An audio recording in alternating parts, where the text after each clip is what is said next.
Fakta baru kasus Subang, misteri puisi Yoris soal kematian, uang, persaingan dan kebencian, bikin merinding. Namun sebelum kita bahas, mohon dukung channel ini, dengan cara tekan tombol like dan subscribe, biar kami lebih semangat menyajikan berita-berita terupdate. Kalau sudah, mari kita lanjut. Kamu datang telanjang, kamu pergi telanjang, kamu tiba dalam kondisi lemah. Kamu meninggalkan dunia pun dalam kondisi lemah.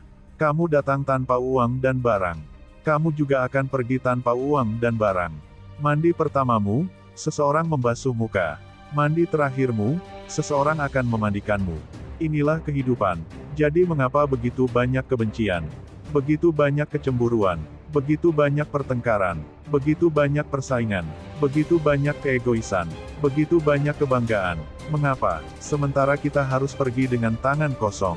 Jadilah orang baik waktu kita terbatas di bumi. Jangan sia-siakan dengan hal yang sia-sia. Wallahualam. Rangkaian kata puitis dan syarat nuansa filosofis di atas, adalah fakta baru dalam kasus pembunuh ibu dan anak di Subang, Jawa Barat yang terjadi pada tanggal 18 Agustus tahun 2021. Puisi itu diunggah Yoris, salah seorang saksi kunci kasus pembunuh ibu dan anak di Subang yang menewaskan Tuti Suhartini dan Amalia Mustika Ratu alias Amel di akun sosial medianya, 12 hari pasca kejadian, atau tanggal 30 Agustus tahun 2021. Keberadaan puisi itu diungkap dalam kanal YouTube Anjas di Thailand yang berjudul, Akhir Permainan Kasus Subang, yang diunggah, Kamis tanggal 3 Februari tahun 2022. Jika ditelisik, kata-kata dalam puisi itu memang mirip dengan gambaran kondisi kepergian Tuti Suhartini dan Amalia Mustika Ratu alias Amel yang menjadi korban pembunuh ibu dan anak di Subang. Puisi itu menyebut-nyebut soal meninggal dunia, soal uang, soal telanjang dan soal seseorang yang akan memandikan. Namun Anjas di Thailand mengatakan bahwa puisi yang diupload Yoris ini bukan puisi hasil karya Yoris. Yoris mengambil atau copy-paste dari puisi orang lain. Ini sebenarnya sudah diklarifikasi oleh Yoris bahwa puisi ini adalah puisi yang diambil dari orang lain kemudian dia posting di Facebook atau sosial media lainnya, kata Anjas di Thailand. Dalam analisanya Anjas di Thailand menjelaskan, puisi yang diunggah Yoris pada tanggal 30 Agustus tahun 2021 itu, artinya sekitar seminggu setelah kejadian kasus pembunuhan Subang. Itu adalah momen ketika Yoris masih terlihat sangat kontra dengan Yosef sang ayah. Di masa-masa itu Yoris sangat mencurigai ayahnya sendiri, kata Anjas di Thailand. Ketika awal kasus pembunuh ibu dan anak di Subang muncul ke permukaan dan diketahui publik, memang terdapat dua kubu yang saling serang, saling curiga. Kubu itu adalah kubu Yosef dan Mimin istri mudanya melawan kubu Yoris dan Danu.